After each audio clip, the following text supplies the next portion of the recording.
Well, hello and welcome to the Tennis Podcast, a very special, very unique episode of the Tennis Podcast. Today we'll be back with our normal show tomorrow, Tuesday, to talk about the finals and the final few days of Cincinnati. That show will be recorded live in New York at 4 p.m. Eastern Time, 9 p.m. UK time. So do join us on YouTube if you fancy it. It'll, of course, be up as a podcast soon afterwards as well. But to satisfy your tennis taste buds until then, Matt and I are bringing you a special show with a special guest, Giri Nathan, one of our very favourite tennis writers. Giri is a staff writer and co-founder at Defector Media. He's also someone we've been lucky enough to spend some time with at a few Grand Slams over the past couple of years. And most importantly, for the purposes of today, he's the author of Changeover, a new book documenting and contextualizing the young rivalry between Carlos Alcaraz and Jannik Sinner. The book comes out tomorrow, Tuesday, in the US. I'm going to do a sort of breakfast TV presentery thing, hold it up to the camera for anybody that's watching. Here we are. I love the aesthetic, by the way. I'm a really big fan of the... Thank you. Yeah, the designers are wonderful. Shouldn't judge a book by the cover, but I do, and I love it very much. So yeah, the book comes out tomorrow, Tuesday in the US, and Thursday, September the 11th in the UK. So Giri, thank you very much for being here today. I'm sure this is a pretty crazy time. How are you finding the whirlwind of book promo? I think it's good that you're catching me at the early end of it. It's not like I'm Carlos Alcaraz in indoor hardcourt season. I'm still fresh. My mind is ready to engage with you guys, and it's lovely to speak with you in particular because I feel like we witnessed some of the events in this book together, including the Jack Draper vomit incident of 2024. Yes, we did. We've trauma bonded. That's right. And something else you and I have in common, Giri, is September the 8th, 2022, which is where the book starts. And the match, the incredible US Open match between Jannik Sinner and Carlos Alcaraz, won 6-3 in the third by Alcaraz after saving match point, 5 hours, 15 minutes. Finished at 2:50 in the morning. I too made a bad decision that night, and I too missed the opportunity to watch that match live in the stadium. The smug man also on our screens, Matt Roberts, he made the right decision that night. I made the wrong one, so I really feel your pain. But yes. You describe it in the book. You said, rueful on my sofa, I resolved never to miss another match between these two if I was within a 500-mile radius. Have you stayed true to that promise to yourself? I have. If they do meet in Cincinnati, I am going to need to measure some distances precisely and potentially buy some plane tickets. But so far, I've stayed true to that promise. But that match was, definitely the initial seed where I got the idea for the book, and that profound feeling of regret of being on the train headed in the wrong direction and streaming those incredible rallies on my phone is like, this book is sort of my penance for missing that match, you could say. And you had an amazing line, I felt, describing that match and your feelings of watching it. You said you no longer feared the future because, you talk in the book about how you'd maybe got hyped for a lot of other guys after the Big Three, Big Four era, and they hadn't quite been it. What was it about that match that you saw on that night that really, made you realize that these guys were going to be the future that we could all get really excited about? What was it you saw? Yeah, I think a lot of it was also their trajectories leading up to that point, but also just the quality of the rallies, I think, and in particular, the quality of those rallies in insanely pressured moments in the match.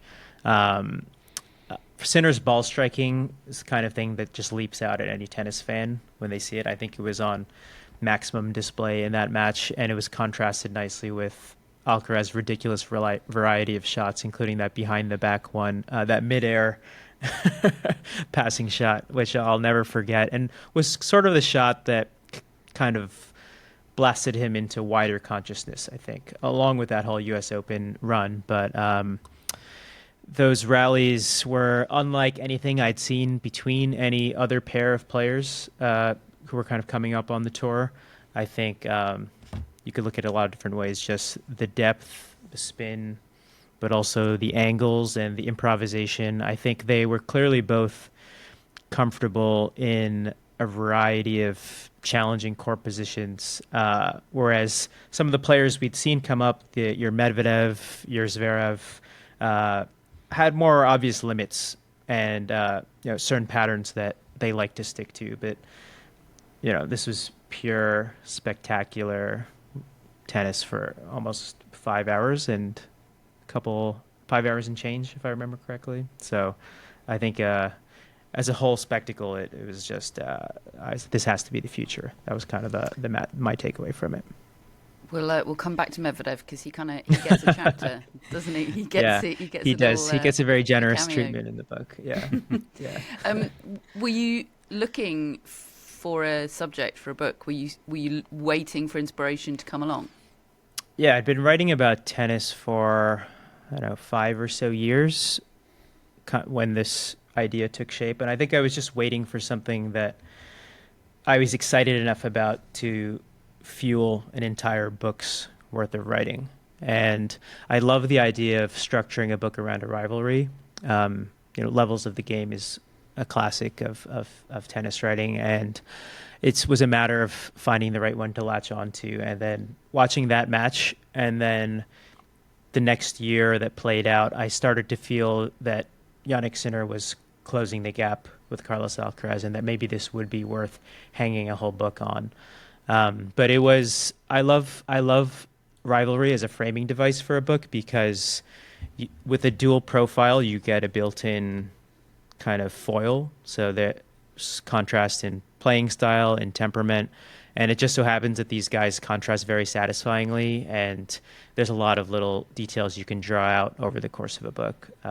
So yeah, rivalry was kind of the thing I wanted to write about. And we'll get stuck into some Sinner specifics and some Alcaraz specifics, just to sort of zoom out a little bit to start with. Obviously, as you said, there's the thread of rivalry through the whole book, but it's also kind of the story of the 2024 tennis season, and you touch on a lot of the other stuff that happened in that season as well, like the bee incident in Indian Wells. I was so glad that got a lot of coverage in this book. Also the Rome water bottle incident with Novak Djokovic. You've got some reflections on Nadal at Roland Garros in there, and the Olympics, of course. So it's for anyone looking for a kind of document of what was a really interesting men's tennis season in 2024, it's all in here. Just wondering, can you just take us into your writing process? You were at some of these events, you weren't at some of them. How did you go about putting this book together, and how did your writing process differ when you were at an event versus when you were not? I'm always just so interested in writers' processes, I suppose. Definitely. I think one thing I really enjoy writing about is travel and trying to capture all the different locales where pro tennis goes down all around the world. And travel is also just a very central and arduous part of a tennis player's life. So I tried to give a little bit of the flavor of each of these stops. And in terms of my own planning, I definitely wanted to hit the major tournaments, and I also wanted to... There's a bit of a kind of luck built into any sort of travel planning around tennis, because you don't know if the characters you're interested in following narratively are going to flame out in the first round, and and if they do, is that going to be in an interesting fashion, as in the case of Carlos at Cincinnati last year with the racket smash. But I basically tried to be as close to as much of the action as I kind of feasibly could within my travel budget, and where I couldn't be there, I could rely on the lovely panopticon that is social media to capture all these little moments that I just found that it's a very modern resource that a writer gets to draw on, where you have these clips from kind of the training areas at the tournaments, and little clips from Instagram Live that have been recirculated, and you can actually build this composite portrait of what's going on in these players' lives, even if you weren't there, 10 feet away to witness it firsthand. So I think there are some challenging things about writing about the modern game, but there are also some interesting new wrinkles to having this technology at our hands and getting to see the players in moments where you might not otherwise be able to have captured that for posterity. So that's kind of my strategy for it. Does that mean? It sounds like social media was something you were pretty across during the writing process. Yeah. I mean, you kind of infiltrated the fandoms. I did. I think one of the most useful things I collected over the course of the book was just like a running document of every funny incident or meme or kind of catastrophizing Carlitos fan base post. I wanted the book to feel as though it's coming from the perspective of a fan and someone who's coming at it with the eagerness and enthusiasm as a fan. So I think I was drawing on a lot of I wanted to draw on fan perception in real time. So I think there is a sense in which sports books can get caught up in a certain self-seriousness and reverence about the subject matter, particularly when it's at the end of an athlete's career. But since I was capturing these guys basically at the launch phase of the career, I think there's actually a lot of awkwardness and goofiness and joy that happens in those early phases. They're trying to figure out how to be this global superstar, and they're kind of growing up in real time. So I think that's why some of the memes and some of the pure fun that surrounds these two on social media was kind of fun and kind of informative for me to document as I was writing. I think you've been really successful in that. Like tonally it does feel a bit different to a lot of similar-ish sort of sports books in terms of topics, and yeah, I really enjoyed that element of it. Thank you. Yeah, there's some, and when you say kind of irreverence, there's some really laugh out loud funny descriptions of the sort of various other characters that you bring in. There's a very funny line about Mute and a mouse and a pantry that I'm sure readers will enjoy. We mentioned Medvedev. Let's just maybe go there quickly now. Why did you decide to include a whole chapter on Daniil Medvedev? Why is he a guy that you like so much and is worthy of a whole chapter in this book? So I think he absolutely is, but I'm just curious from your perspective.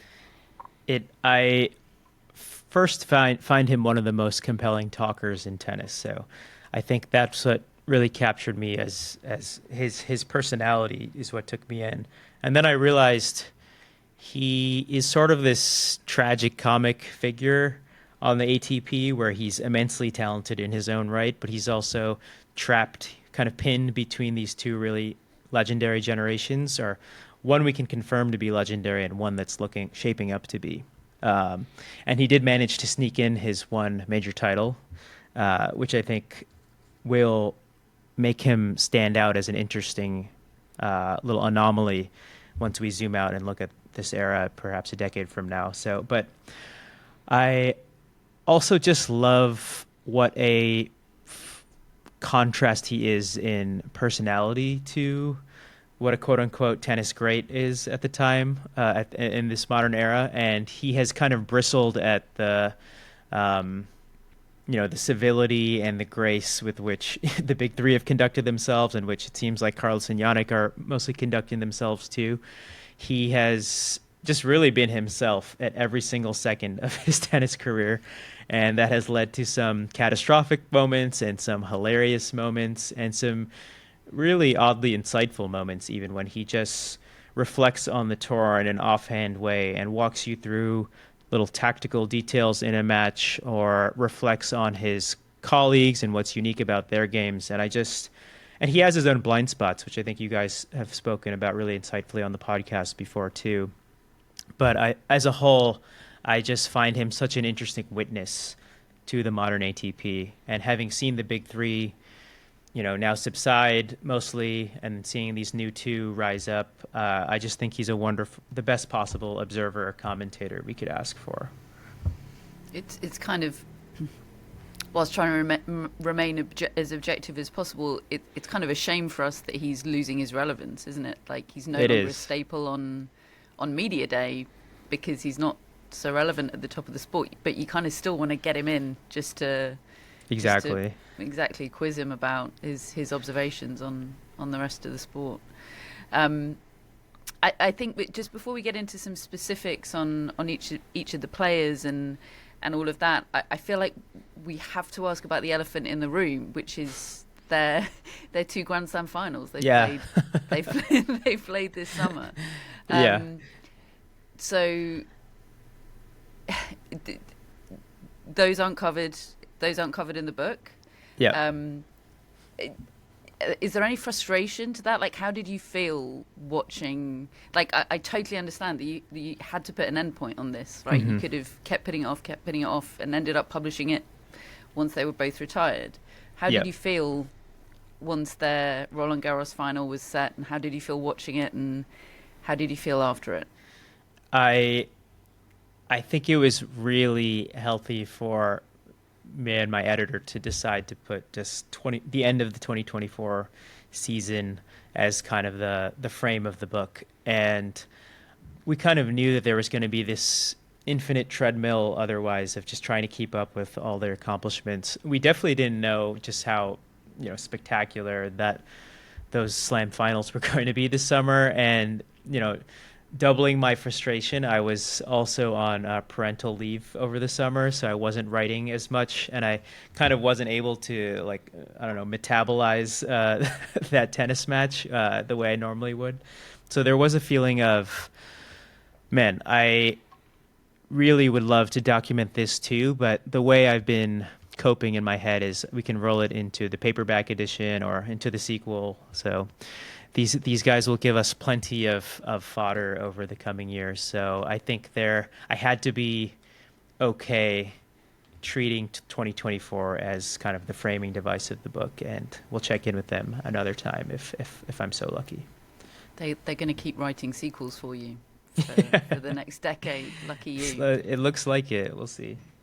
And it did feel like that match, obviously the Roland Garros final in particular, was so big and reached so many people that, hopefully more people will be drawn to the book as a result of it, even if it's not actually covered in the book, I suppose, as well.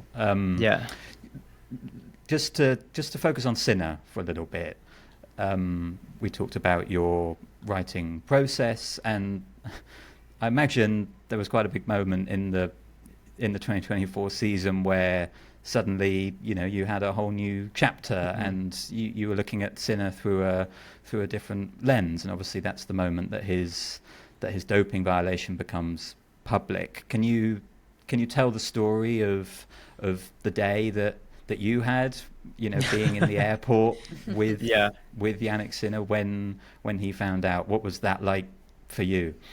Yes, it was a pretty surreal day. I was sort of frantically trying to read the ITIA report in the car to the airport, and then lo and behold, I'm on one of those little people movers, and I look over and I see Jannik Sinner, Darren Cahill, and Simone Vignazzi eating Italian food in the Cincinnati airport. And I'm thinking to myself, this is got to be one of the worst days of this man's professional career, but I am just absolutely fascinated to know how he's acting at this moment, what's the vibe at this table.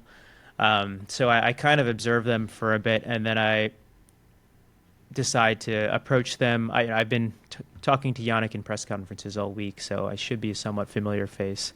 And I tried to just kind of assess the vibes at that table, and they were certainly kind of muted, but not paranoid or not closed off. Jannik was still taking photos with fans who happened to notice him in the airport. They were enjoying a couple pizzas with prosciutto and a panini sandwich as well, and I just thought to myself, I'm going to, respectfully keep a distance, but I am going to just keep observing what I can. And I almost comically kept running into him over the next few hours. Like I'd see him again when I was boarding the plane. He was on the very first row, kind of gave him a grim little nod. And I saw him again at baggage claim in New York City a couple hours later. But I tried to weave some of that firsthand observation of this very strange day in Jannik Sinner's life into the end of that Cincinnati chapter, because I was just kind of lucky to stumble into this vantage point. Trying to get a sense of how much that whole episode affected Jannik Sinner is quite difficult, I think, and I've been maybe starting to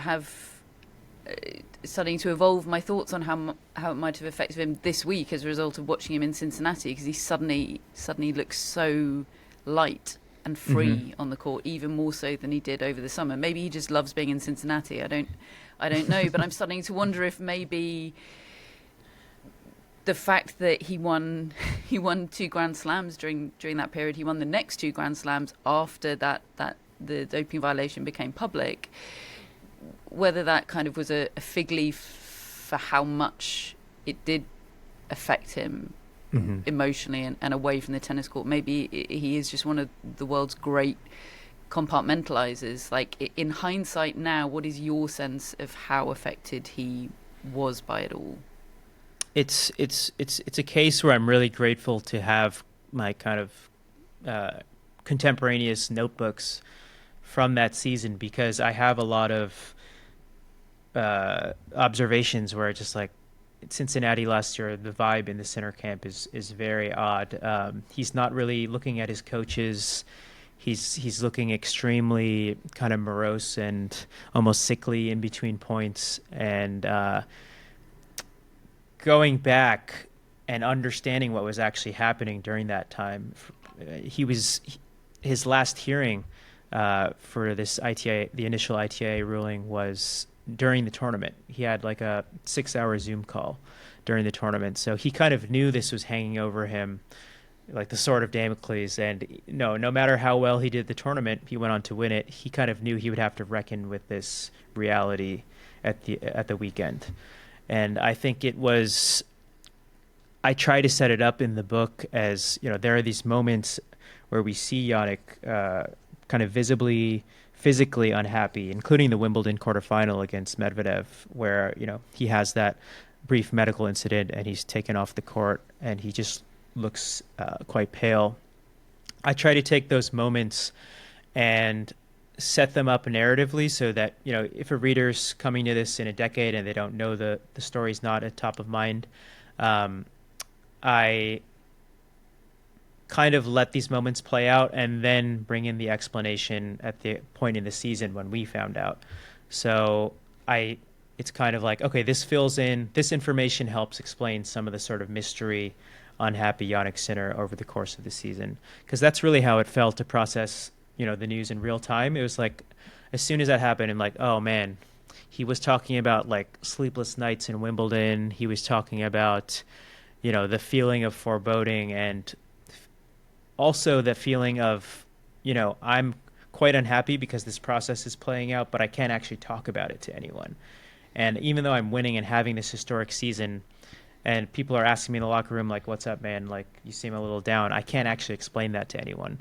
So I think the loneliness of that moment really came through to me when I was able to take a step back and just look at the totality of it when I was writing the book. Yeah, that's really interesting, because when I was reading the book, I was wondering whether you were going to talk about the doping violation, towards the start of the book, because it's obviously one of the main headlines of the season. But I think it's a really good choice that you made to sort of play it out in real time, exactly as you say. And yeah, in the book we experience how we experienced it during the season, which I think is really interesting. Just wondering generally what you make of Sinner's decision to rehire Ferrara. You describe in the book that you think his having the Clostebol on him was an elementary mistake, I think are the words that you use in the book. So, like, what was your reaction when you found out that he'd rehired him?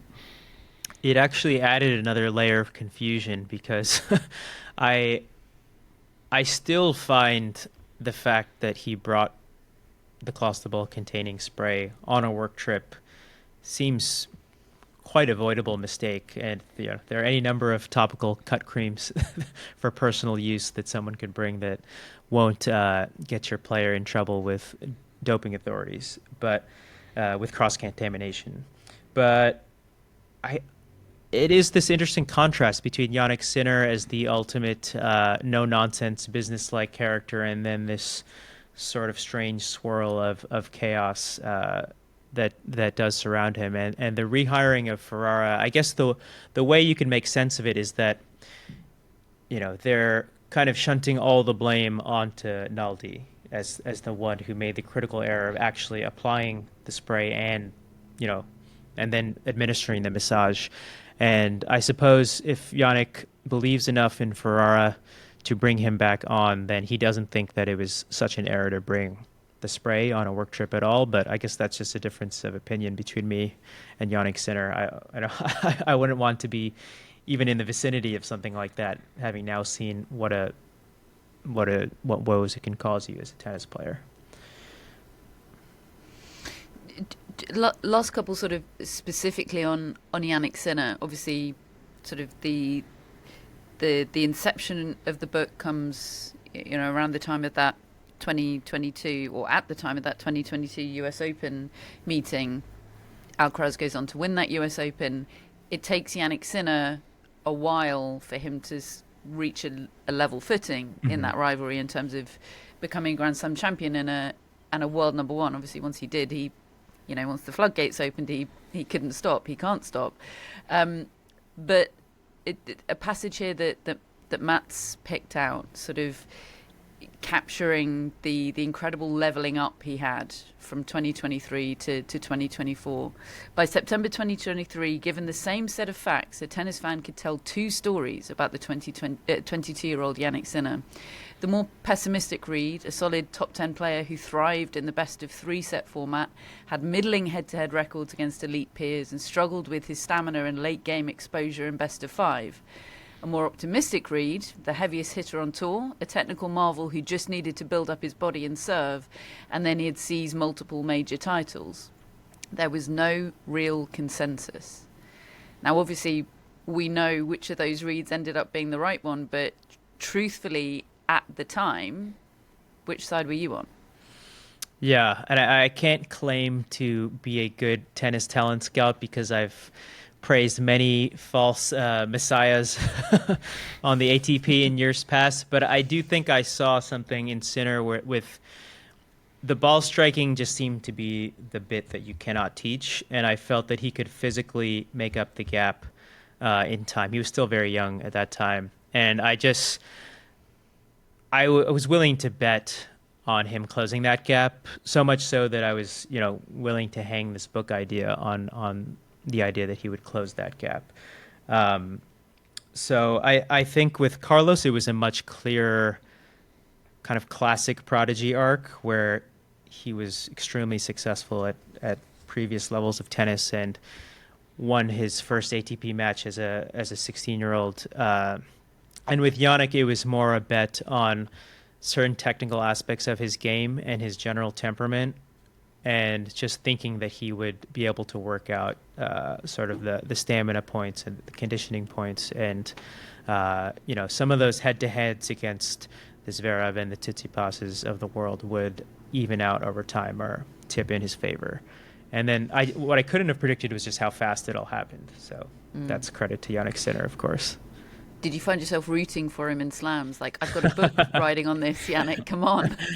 At some point, it was like these two were getting too carried away with the theme of the book, and they could relax and let someone else have a shot at one of these slams. But I think there's always a moment as a sports writer where there are certain narrative rooting interests where maybe you're no longer a fan, but you are interested in telling stories of a certain shape.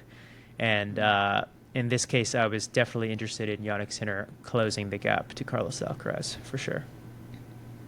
Just last one on Sinner before we move on to Alcaraz a bit.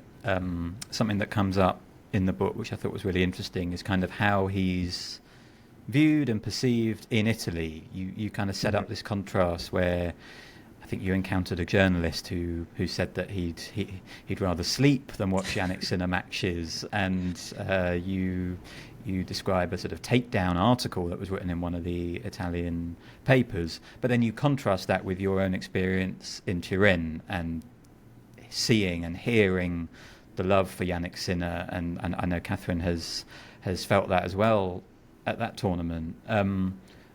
What's your take on it? Sort of, how is Sinner perceived now, do you think, in Italy? You know, he seems to, he kind of seems to be everywhere, you know, with a lot of sponsors, and like, is he a really big deal in Italy? He was absolutely inescapable from the moment I landed in Turin. He is on. I didn't, you know, at first I thought, oh, maybe it's just because it's the ATP finals now and they're really drumming it up. But I realized he was kind of on every surface in public life that sells things to people. You could find Jannik Sinner on billboards, on little, bus stands, on my phone screen. There's always Jannik Sinner. And I asked some of the local journalists to give me a bit of the feel for how he's perceived locally, and they showed me some kind of sketch comedy that makes fun of him. Two aspects I remember them teasing him for was kind of his slightly Germanic accent in Italian, and then also the fact that he would be interrupting himself mid-sentence to advertise some product or another. So, and I think one of the Italian journalists asked him if he was aware of that, that sketch in Turin, and he kind of grimly acknowledged that he had seen it. But Sinner is absolutely everywhere. I'd walk into a pizzeria, the owner would be trying to talk to me about Jannik Sinner. And I think there is something very captivating to me about this native German speaker from this northern province in Italy coming to be this central pop cultural figure in the country. And I think along the way, at least among the older generation, that article that I cite in the book, I think there was a bit of resistance from a more conservative set who had an idea of what, the canonically Italian tennis star should look like. And that writer, Giancarlo Dotto, describes, feeling a different kind of passion for the Lorenzo Musetti tennis that he cannot quite muster for Jannik Sinner. And, with trying to capture the rise of these players, I also want to capture sort of the strange moments of cultural pushback that they might face from a more conservative generation, let's say. So that's one theme that I was trying to get at. With Alcaraz, I think you did describe there a moment ago, but the sort of more traditional prodigy arc that he had from very early in his career, and you talked about struggling to realize how good he actually was, and this incredible paragraph about how the usual trade-offs that apply to tennis players just didn't, or any athletes really, just didn't seem to apply to him, and how kind of befuddling that was to get your eyes and your head around. Could you just talk us through that kind of journey you went on with Carlos Alcaraz to try and understand him as an athlete? Yeah. I think all credit to the kind of dogged watchers of junior tennis and challenger tennis who kind of spotted Alcaraz as this next big thing, even before I'd had the chance to watch. I think I only started watching him more closely once I watched his match in Rio, which was his first ATP win, and then from there on, I was kind of keeping tabs on him. But with Carlos, I had this feeling that I'd been fooled before by the supposed next big thing on the ATP. And I had seen these three guys hold on to their hegemony over men's tennis for quite a long time. So you really had to bowl me over to convince me this time. And he did indeed do that in a pretty immediately charismatic and almost hard to process way. Watching Carlos Alcaraz, you think that I've never seen any player attempt these sorts of shots. Certainly not a teenage player attempting these sorts of shots. And I was reminded of a very brief, basically 90-second conversation one-on-one I had with Roger Federer at one point, where he was like, I want to see these guys come to net and, really do it with the conviction that they can end points there. Not just do it because their coach told them to, but just do it with that full intensity and that authority that, Roger himself epitomized. So I think seeing Carlos do that at at this kind of embryonic phase in his career was so shocking to me that I wasn't really sure if it would last, if it would just a kind of a flash in the pan thing. But then I kept watching, and I think it was the Miami run where it just finally was unavoidable. This guy really is gifted in a very rare way, and he does have this well-roundedness where I think of tennis players as having trade-offs, as you said, as, you might be an excellent server, but perhaps you'll be a little unwieldy on return because you're probably a little taller, or maybe you're more comfortable playing a counterpunching style and you can't quite assert yourself in the baseline rallies. But we see this kid kind of morph as the situation demands into so many different styles of tennis player. And it's something that I remember seeing a little bit in Djokovic at times in his career too. And I think that adaptability was what was so kind of captivating about watching early Carlos, and will remain a defining feature of his tennis going forward. You kind of never know which Carlos Alcaraz you're going to sit down to watch on any given day. Yeah, and we've kind of been wondering whether Alcaraz is going to ever end up being as efficient as Jannik Sinner in matches. Like we've even seen it in Cincinnati this week, where Sinner, his first tournament in a while, he just wins his first match very straightforwardly, and whereas Alcaraz takes a more, long-winded route to win his first match. And like there was one passage from the book that really stood out to me when thinking about that. When you write that, with Alcaraz, you get the sense that if there were no crowd, there would be no point to all of this. His trade is tennis, but it's also spectacle. He never looks happier than when working a stadium into a froth of awe and glee. His tennis alone does most of the work for the fans, but he likes to embellish his genius with small gestures. And I just think that element of him, combined with what you've described there about the way he can morph his game and all that kind of stuff, depending on the situation, do you think all of that is compatible with really straightforward, dominant winning, or do you think Alcaraz is always going to be this guy who's playing the sorts of matches that we sort of typically see him play with ups and downs? I do think it's the kind of thing that might level itself off over the course of his career, but I selfishly hope it doesn't, because it's quite captivating to watch as someone who likes to see tennis matches where the outcome feels uncertain. But a big question I was trying to figure out was, how central a motivating factor is the entertainment thing for Alcaraz? Is it really at the core of what makes him want to get out on a tennis court? And, naturally he's asked about it over the course of the entire season. He's still asked about it to this day. And I found it quite consistent with, his answers were basically yes. Like, I sometimes get caught up on the court trying to hit shots that are going to delight people rather than trying to end the match in a clinical fashion. And I think that is a just very powerful resource to draw on, and perhaps it's worth the occasional hiccups along the way when you are chasing that glory and the match gets a little bit too complicated. Because, I think it's also what he's tapping into when he's playing a match tiebreak against Jannik Sinner in the Roland Garros final, and he's equally comfortable going for those spectacular shots because he's kind of engineered himself to chase that feeling for 20 odd years as a tennis player. When I was reading that passage about that Matt just read out, you got the sense that if there were no crowd, there would be no point at all to this. It was so striking to me that, like, we've relatively recently, still feels recently, been through a period of tennis and sport where there were no crowds. Mm-hmm.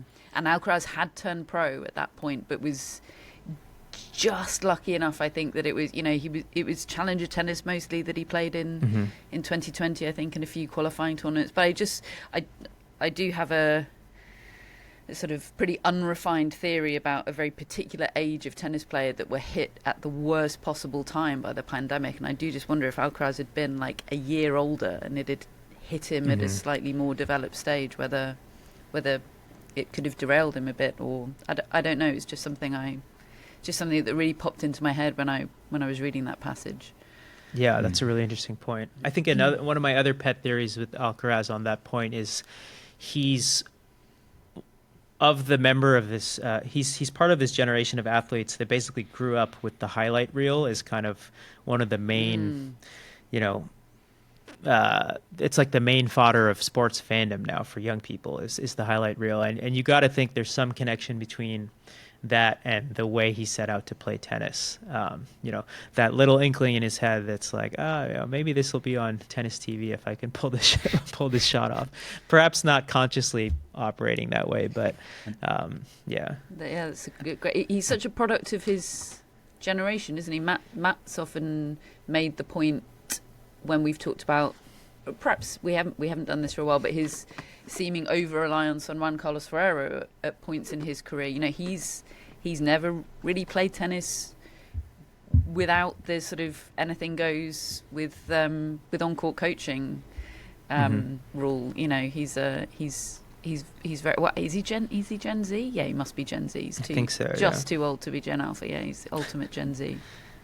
And I think that point about him being, the kind of highlight reel guy is also a nice contrast that you kind of talk about in the book as well with Sinner, whereas I think it was when he was at the Piatti Academy, was it, when he would actively seek out watching actual sets rather than highlights, because he thought he could understand the sport better that way and learn more rather than just looking at a highlight reel. I thought that was a really nice element of the book that I hadn't heard that before, and it really helps you kind of understand Jannik Sinner, I think, as a person and with his kind of approach to the game. When you mentioned sort of selfishly hoping that Alcaraz stays as entertaining as he is, I felt that at Queen's this year when he suddenly became a serve bot, and I found myself a little bit bored during some of his matches, and I was like, I really don't want to feel like that while watching Carlos Alcaraz. And it did just make me wonder.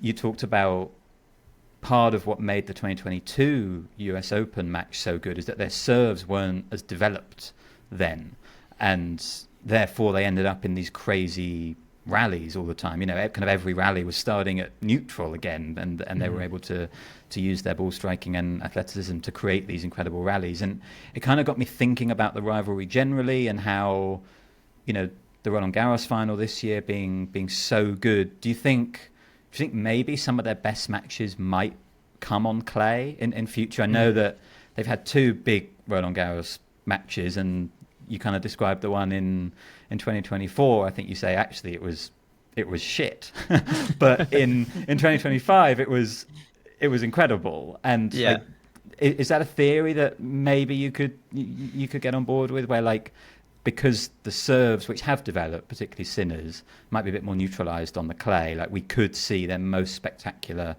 matches coming on that surface? I think that's spot on. I guess different tennis fans have different tastes, but for me, I really love to see these guys have to win the point from neutral. I just think it kind of brings out the creativity in them as tennis players. And even just contrasting that Roland Garros final with the Wimbledon final, it was quite clear that Jannik's first serve really carried him to victory towards the end of that match. I would be willing to bet that their most entertaining matchups will be on the slow hard courts and on clay. And I was quite surprised just to see kind of how much headway Jannik had made on clay, just as kind of comparing them both on that surface. I sort of thought the gap between him and Carlos was bigger than it turned out to be, when you just think about the fact that he was 1 point away from winning Roland Garros against him. But yeah, it's also makes you take a step back and wonder if we want to facilitate these incredible matches, maybe we need to tweak certain things about, you know, the ball, which has been something the players have been complaining about a lot, or surface speed, or let's try to build the game in a way that, you know, brings about the tennis we're most excited about watching. But yeah, I think that's a good observation. You must be a big Aoi Ito guy if you, Yes, you like absolutely. tennis points starting from neutral. Definitely. Yeah, could not be a bigger fan. Yeah. Next book. Yeah. Anytime I see, yeah, it's going to be about the Ito and the forehand slice and why we need more of it. I am seated for that. I would read the hell out of that book. You start by sort of setting the scene for this rivalry with obviously the context of the rivalry or rivalries that have come before it: Federer, Nadal, Djokovic, and the panic that tennis was in about what comes after. And this incredible description of tennis as a terminally nostalgic sport, which I thought was absolutely brilliant. And you wrote about Federer and Nadal. For a while, it seemed there would be just these two locked in a permanent struggle, carving one another into genius as great rivals do. Maybe it would have been so if not for Novak Djokovic. So I guess a kind of obvious question here is, do you see there being a third wheel in this Sinner-Alcaraz party? Do you think there either needs to be a third, or if not need, do you think their rivalry would be enhanced at least by there being a third wheel? Yeah, I absolutely think it would be enhanced. I think I don't like going into a tournament with the sense of kind of foregone conclusion, you know, even when the tennis is exciting as the tennis that these two play against each other. And I think at least having that third or fourth other contender really adds the narrative wrinkles that we want when we're watching an important tennis tournament. So I'm definitely rooting for that outcome. And I think it'll also, you know, one of the things I try to write about in the book is the way they've each kind of pushed each other to get a little bit better and the things they envy in one another's game. And adding a third player into that dynamic just makes it all the richer. And you just see how that kind of Djokovic, Nadal, Federer triumvirate played out, and you know, Djokovic eventually taking the upper hand in both of those rivalries. I think they were all pushed to improve in a variety of ways, and that adaptation over the course of, you know, 10 years of playing tennis is one of the most interesting arcs to follow as someone writing about the sport. Do you see any obvious contenders right now, or do you think a third is more likely to be somebody that is not yet on our radar? I think it could well be the case that this third person is, you know, 15 or 16 years old right now. It could be something like the age gap between a Federer and a Djokovic, but it's hard to resist. A lot of the common names that are thrown out also interest me. Like, it's hard to resist the ball striking of a Fonseca. I don't think he's like physically as far along as either of these two maybe were at the same time, just in terms of his movement. And but again, with Sinner, I felt that was something that could be worked out over time, and I suppose I might have the same view towards Fonseca. He's still so young. But I definitely think Ben Shelton and Jack Draper will be big players in the Sinner-Alcaraz story.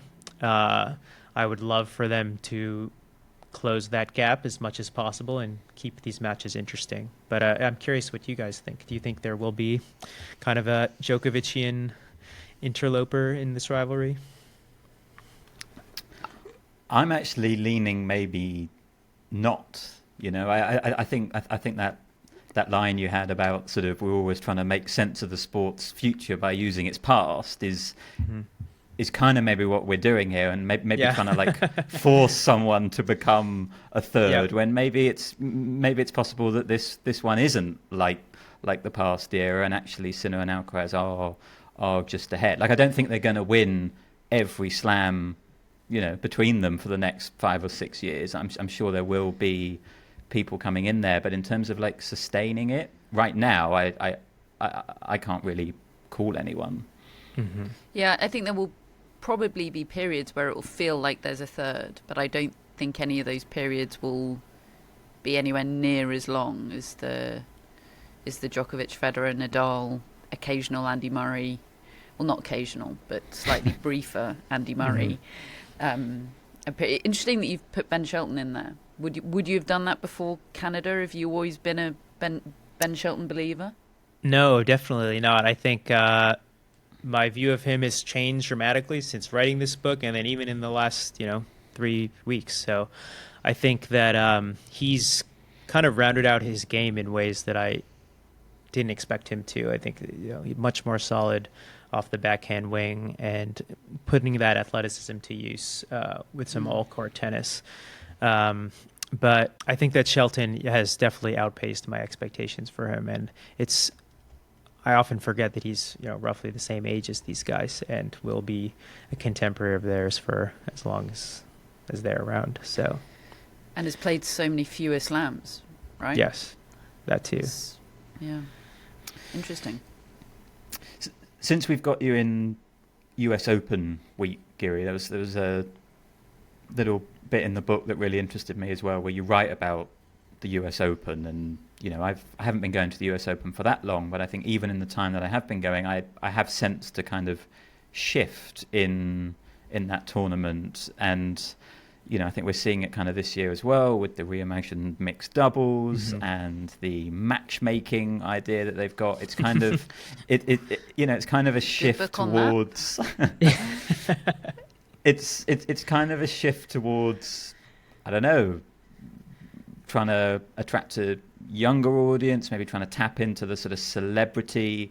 I'm just wondering what you think of the direction of travel that the US Open's gone in. I know I've read pieces from you before where you talked about how overcrowded qualifying week is now, which used to be something that you used to love to cover, and now it gets caught up in fan week. Do you think this is ultimately a positive change for the US Open, or are you a little bit resistant to it? I think financially it seems like a great decision for the US Open. It seems to be attracting bigger and bigger crowds. What that means for the fan experience is a quite different question, but it's becoming a little bit more New York City-ified. It's sort of a big party. It's a bit more of a scene, whereas I think when I was growing up, it was more just something for tennis heads. And the qualifying week is a great example. It's gone from something where I would go with a friend and maybe my dad just to go scope out a bunch of cool young players, and now it's got a full-fledged mixed doubles matchmaking mixer type event. So I think it's I think it's, if their goals are to make more money at this tournament and bring in new audiences, I think it's been hugely successful. If the goal is to preserve a certain kind of ease of moving through the tournament and just comfort level for fans, I think that's a different question. And it feels like a tournament that's trying to be a lot more Carlos Alcaraz than Jannik Sinner. Yes, I think that's definitely true. If they could choose one of those two to be their champion, you get the feeling maybe they'd choose Alcaraz. Yeah, I think that's right. And I feel like it's only added to the whiplash that already existed going from Wimbledon to the US Open. I just think that's even bigger than it was now, for a lot of reporters, for example, like us, we will do those two tournaments kind of back to back in a sense with nothing in between. And the vibes could not be more different. But that's kind of what I love about the sport, right? There's I think there's a place for all of that. I think it's really one of the lovely things about following the tennis tour is that each of these environments suits different personalities, and I think there is something about Jannik Sinner that's totally okay being in suburban Ohio and just focusing on his tennis matches and on this quick hard court. It's just kind of the ideal circumstances for him. And I think how do you think Alcaraz finds suburban Ohio? I think it's funny, someone asked him last year, do you feel less pressure? I think it was one of the local reporters asked him, do you feel less pressure because this isn't in like a big cosmopolitan city? This tournament is in suburban Ohio, and he kind of giggled and was like, this is still a Masters tournament, but I do feel like, well, another way to look at it is, for him, it's about the fans and how they're responding to him, and I actually think the fan base in Cincinnati does go nuts for him, and there are good tennis literate fans there, and you look at the way they responded to his match against Djokovic in 2023 and what an epic that was. I think he got all the fan love and fan enthusiasm he was looking for there. So maybe sometimes the story is a little bit more complicated than just population size and quality of expensive restaurants or what have you. Do you remember how much Federer used to love Cincinnati? Yeah. He was such a Cincinnati guy. He would get like a house and bring his whole family and like make a holiday of it. And that's where he did the saber for the first time, I think. Yeah. So Yeah. He was feeling good enough. Yeah. Singled out Cincinnati for something special. Feeling cheeky enough to try it. Yeah. Giri, Matt has come up with a brilliant way to end this episode. He's come up with some quick-fire Alcaraz-Sinner questions. I'd actually like you both to answer them, if that's okay, Matt. Seeing as you've come up with these questions, I'd turning my game back on me. Yeah, that's fine. Yeah, I'm genuinely so interested in both your answers to these. So if you'll indulge us for a moment, Giri, who wins the most majors when all is done and dusted out of the two? Alcaraz. You're both. But I have bobbled on that question nonstop this summer, and I think if you'd asked me 2 days after Wimbledon, I might have said Sinner, but yeah, I'm going with Alcaraz now. What will be the best slam for each of them?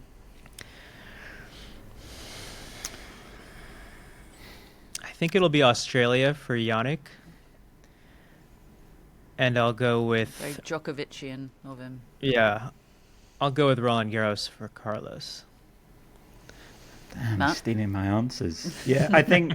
I think if you've got the same answers as the Sinner Alcaraz right, guy, I feel Matt, good about that. You're doing well, yeah. Yeah, I think Australia with kind of... In fact, you talk about it in the book, Giri, the kind of calm of Australia and the fact that everyone's just starting from neutral at the start of the season. That feels like it's going to suit Jannik Sinner, and he's so clearly the best on hard courts at the moment. And I suppose the shift for me is that I might have said Wimbledon for Alcaraz before this summer, because it seemed like he was really far ahead of the rest of the field other than Djokovic on grass, but actually Sinner getting him on that quick grass that bounces so low, suddenly grass really makes sense for Sinner as well. So I could see them sharing a lot of those, but yeah, I think Alcaraz still got it on clay.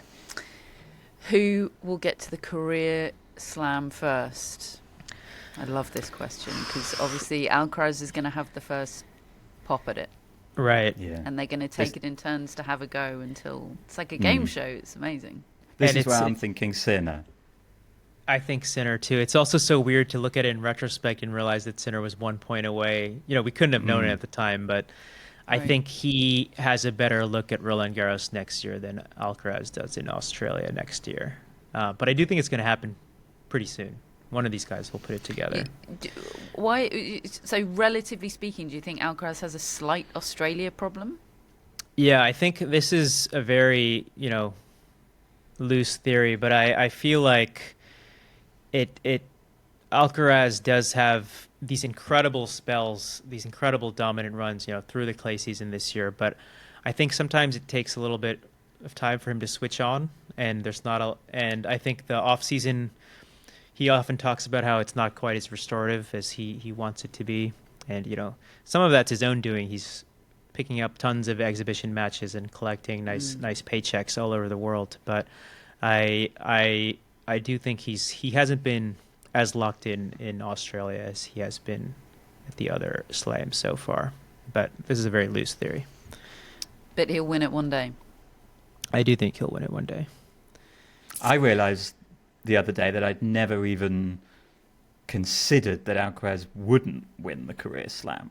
You know what I mean? Like, I've always just thought he'll win the career slam, whereas it's come into view for Sinner, and now I think he'll actually do it. But it really goes back to what we were saying about Alcaraz being that prodigy, right? Like as soon as he came on tour, he seemed more fully formed, as you know, in terms of options at his disposal, and he seems so destined for greatness, and kind of greatness is the career slam. And I think it would be fascinating if Sinner gets it first and becomes a block for Alcaraz in Australia. That might be something that plays out in their rivalry potentially. But I still think Alcaraz will get there because of just how high his peak is, and I have to trust that he'll find it at least 1 year in Australia, if not more. If he goes a couple more seasons though without winning Australia and starts to overthink it or panic or maybe just think about it some more, I do wonder like what changes he might make to you know, will he start playing a warm-up tournament? Maybe he'll become a United Cup guy, or maybe he will make significant changes to his off season and the number of exhibitions he takes on. Be interesting. What is the one Jannik Sinner shot you could watch on repeat? Sliding backhand down the line. Not an original answer, but I just love it. Love his shot.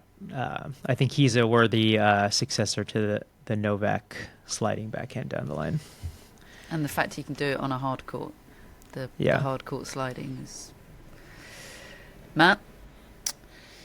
Yeah, I mean, to be different, I could definitely watch that one on repeat. But what I'll say is actually the forehand on the run that I feel like was such a key shot for him. I think especially in that Roland Garros final, actually, there were a number of those that he just absolutely cracked. And I think that shot's developed for him. I think that's a great weapon that he's got. And yeah, like, it always just stuns me the amount of power that he can produce from his frame, you know, with his natural timing and that kind of kinetic chain that you write about in the book, and just everything coming together. And I think we see that most in those explosive forehands on the run, particularly hit cross court in my head. Yeah, I think there were a couple of those at Wimbledon too, and I remember there was that moment of Carlos kind of barking back to his box, you know, he's better than me from the baseline right now. And I think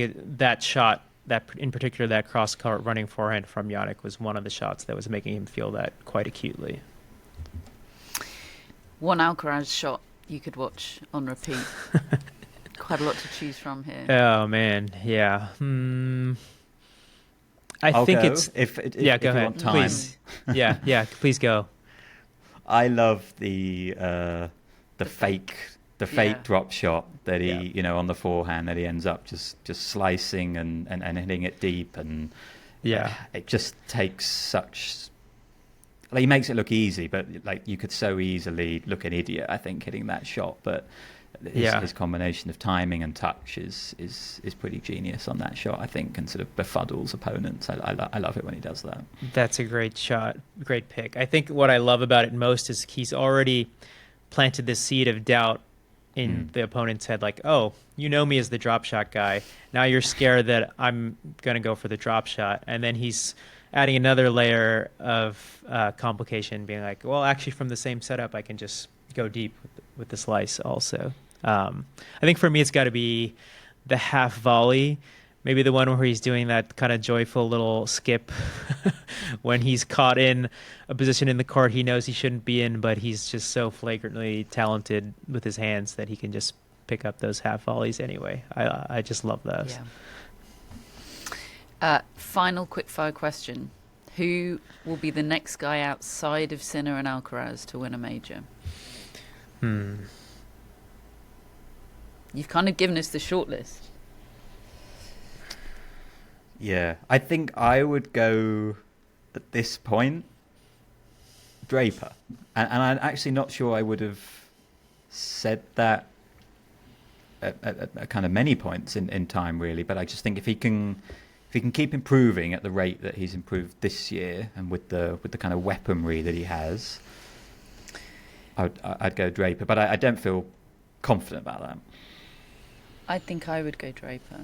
But Shelton has given me a bit of pause. I am in a process of reframing Shelton right now, but it's also recent that I'm not quite there yet. But the way he shows up in majors is pretty compelling. But I'm a big Draper believer, so I'd go Draper. But this is maybe not an answer I feel that confident or that excited about, but I kind of think Zverev will put it together at some point. He's just so consistently at the tail end of these majors, and I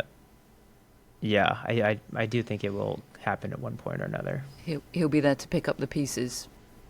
Yeah, exactly. Yeah. Can you come up with a supplementary quickfire question so we don't end on Zverev, Matt, somehow? That's my bad.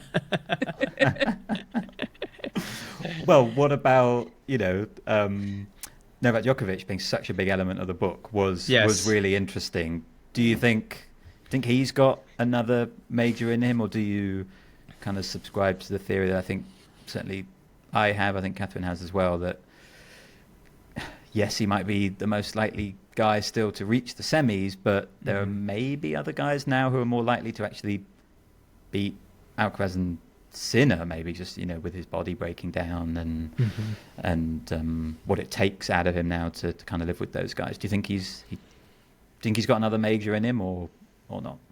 I think a lot of it comes down to, whether he's willing to put in another seasons of work. And I think perhaps, I can't speak for Novak Djokovic, obviously, but I think maybe that decision even changed over the course of this summer after playing those matches against Jannik Sinner on those two surfaces, and seeing even on grass, which was probably Djokovic's best look at adding another major, just how good Sinner is. And you look at the schedule Djokovic has had, where it seems like he's really whittled it down to the essentials in terms of his tour stops. Is he going to do this again? Maybe one more season, I think. But I don't think he'll be beating either of these two at a major tournament. Yeah, I'm with you. Giri, thank you so much for your time today. This has been awesome. It really has. And it's an awesome book. I'm going to do my breakfast TV thing again, but try not to hold the book up in front of the microphone so nobody can see. Changeover, a young rivalry and a new era of men's tennis. It is out tomorrow, August the 19th in the US, and it is out September the 11th in the UK, and it's brilliant. I loved it. I really did. It's beautifully written, but incredibly accessible. And you had me at Philip Larkin. Yeah, I love that. I love that poem. And thank you guys so much for having me on to talk about the book, and look forward to seeing you in New York. Yeah, likewise. Really can't wait. Less puke this time. Yes.